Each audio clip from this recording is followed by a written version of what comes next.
فرق ما بين الجمهور الزمالك وجمهور الاهلي. في مثال كبير قدامنا وسام متألق بشكل يعني ما شاء الله رهيب رهيب.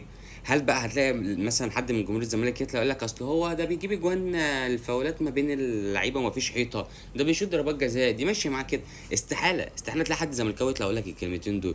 ليه؟ لان الزملكاويه عامه بيقدروا لعيب الكوره، وده لعيب فعلا حلو، مهاجم زي مالك كتاب. الواد هيدرز حلو ما شاء الله، شوط حلو، ترقيص، واحد على واحد، مفيش ضربات جزاء، فاولات، بيودي ما شاء الله، بيودي. فهل بقى انا من منطقي ان انا اطلع اقعد اقطم فيه وده تعبان وده بتاع ضربات جزاء وده معرفش ايه؟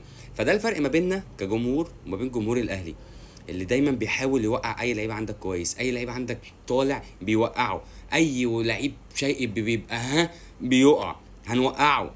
ده يا عم ده تعبان، ده ضربات جزاء، ده